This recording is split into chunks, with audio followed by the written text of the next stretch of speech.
शुरू 80 प्रति मिनट। समग्र सम्मान और सतत विकास के उद्देश्य को प्राप्त करने के लिए महिलाओं का सशक्तिकरण जरूरी है।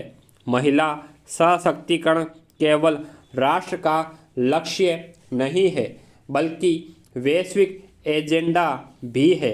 इसमें कोई संदेह नहीं है कि सही अवसर और अनुकूल माहौल मिलने पर महिलाओं ने जीवन के विभिन्न क्षेत्रों में महत्वपूर्ण सफलताएं हासिल की है।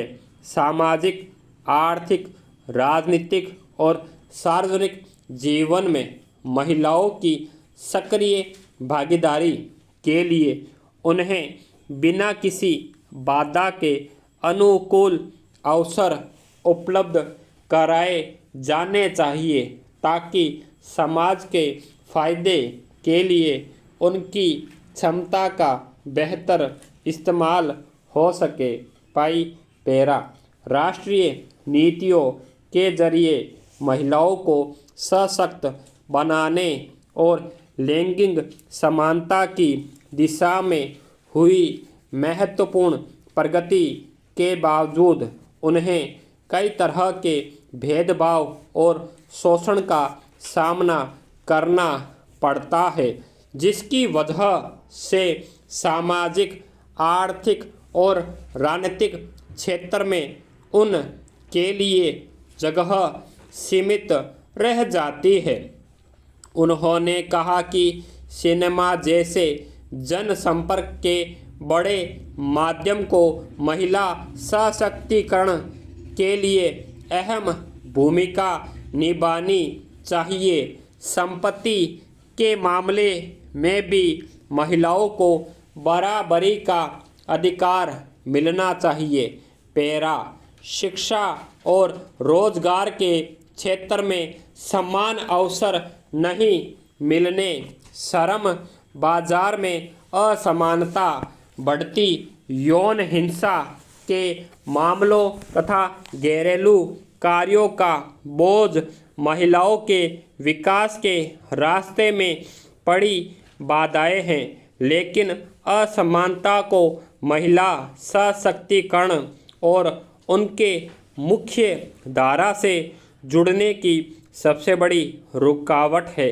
समय आ गया है कि लोगों को इस बारे में अपनी सोच बदलनी चाहिए और समाज में महिलाओं की भूमिका के बारे में सकारात्मक दृष्टिकोण अपनाना चाहिए।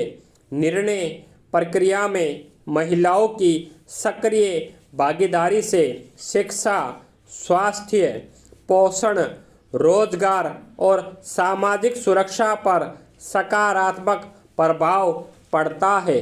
महिला सशक्तिकरण का न केवल महिलाओं के निजी जीवन पर बल्कि उनके परिवार और समाज पर भी बहुआयामी असर पड़ता है।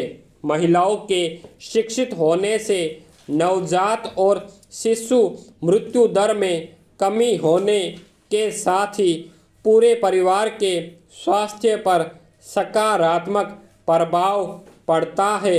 उत्पादन वाली गतिविधियों में यदि महिलाओं को पुरुषों के समान अवसर मिले तो कृषि उपज में वृद्धि होगी और कुपोषित लोगों की संख्या घट। पैरा संयुक्त राष्ट्र ने अपने 2015 के बाद के विकास एजेंडे के पूर्ण कार्यान्वयन को सुनिश्चित करने के लिए दुनिया भर में एक व्यापक अभियान शुरू किया है। यह संस्था स्पष्ट रूप से इस बात पर जोर दे रही है कि विगत समय में विश्व के नेताओं ने जिन 17 सतत विकास के लक्ष्य को अपनाया है उनकी प्राप्ति के लिए लैंगिक समानता और महिला सशक्तिकरण अपरिहार्य है। दुनिया अपने विकास लक्ष्यों को तब तक 100% हासिल नहीं कर सकती है जब तक कि इसके 50% लोगों अर्थात महिलाओं के साथ सभी क्षेत्रों में पूर्ण और समान प्रतिभागियों के रूप में व्यवहार नहीं किया जाता है। लैंगिक असमानता सभी असमानताओं की जननी है, जिसमें देशों के बीच और देशों के अंदर मौजूद असमानताएं शामिल है। लैंगिक समानता प्राप्त करने की दिशा में यह अपने आप में एक अलग सतत विकास का लक्ष्य है। स्टॉप।